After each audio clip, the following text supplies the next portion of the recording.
واو ہے اس سے پہلے پیش ہے اور واو کے اوپر جزم ہے تو اس کو لمبا کر کے پڑھیں گے. فرحبو آمینو بما انزلتو. یہاں نون کو اس کے مخرج میں چھپا کر پڑھنے کی کوشش کریں گے. بما انزلتو مصدقا لما معکم. اس کو ما معکم نہیں پڑھیں گے, اس پہلے میم کو لمبا کریں گے کیوں الف ہے اور اس سے پہلے زبر ہے, یہ بدہ بن رہا ہے, اس کو ایک الف کی مقدار لمبا کرنا ہے. یہ قاف کے اوپر تنوین ہے, دو زبر آ گئے اور اس کو تنوین کو جب لام اور را سے ملاتے ہیں, تنوین کو جب لام اور را سے ملاتے ہیں تو آواز ناک میں نہیں جانی چاہیے. عمومی طور پر چونکہ دو زبر دو زیر دو پیش کو پڑھتے وقت آواز ناک میں جاتی ہے, مگر یہاں ناک میں نہیں لے کے جائیں گے, اس کو ادغام تام بولتے ہیں. یہ ہم بعد میں انشاءاللہ تجوید کے قواعد میں آگے جا کے اس کو پڑھ لیں گے. مصدقا لما معکم ولا تکونوا.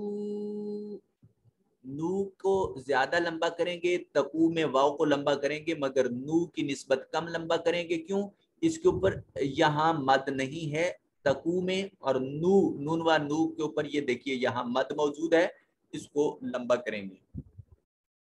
وَلَا تَكُونُوا أَوَّلَ كَافِرٍ بِهِ. اب یہاں دیکھیے را کے نیچے تنوین ہے اور یہ اوپر چھوٹا میم دیا ہوا ہے. تو نون تنوین کے بعد جب حرف با آ جائے تو نون تنوین کو چھوٹی میم سے بدل دیتے ہیں. یہ آگے قانون ہم پڑھیں گے. اول کافر بی ولا تشتروا بآیاتی ثمنا قلیلا وإیای فاتقون ولا تلبسوا الحق بالباطل وتكتموا الحق وأنتم تعلمون. یہاں بھی نون کو اپنے مخرج میں چھپا کر پڑھیں گے. وَأَنْتُمْ تَعْلَمُونَ وَأَقِيمُوا الصَّلَاةَ وَأَقِيمُوا الصَّلَاةَ. لام کے اوپر کھڑا زبر ہے, اس کو لمبا کریں گے. وَأَقِيمُوا الصَّلَاةَ وَآتُوا الزَّكَاةَ. یہاں دیکھیے یہ واو لکھنے میں آ رہا ہے لیکن اس کو اوپر نیچے حرکت نہیں ہے تو اس کو چھوڑ دیں گے اور تا کو براہ راست زا سے ملائیں گے. یہ جو زا ہے را کے بعد جو زا آتی ہے اس کی ادائیگی کے وقت منہ سے سیٹی کی آواز آنی چاہیے. وَآتُوا الزَّكَاةَ وَارْكَعُوا مَعَ الرَّاكِعِينَ. أَتَأْمُرُونَ النَّاسَ. تا کے اوپر تا کے ساتھ جو یہ الف دیا ہوا ہے یہ دراصل اس کے اوپر یہ جو موجود ہے جذب, اس کی وجہ سے یہ الف نہیں رہا, یہ حمزہ میں بدل گیا. اور آپ پڑھ چکے ہیں کہ حمزہ کو جھٹکے سے پڑھتے ہیں اور یہاں نون مشدد ہے, غنہ واجب ہوگا, آواز کو ناک کے نتنوں میں لے جا کر گنگنائیں گے.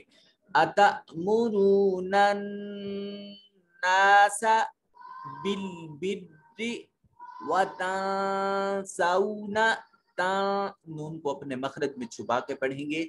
وَتَنْسَوْنَ أَنفُسَكُمْ وَأَنْتُمْ تَتْلُونَ الْكِتَابَ أَفَلَا تَعْقِلُونَ.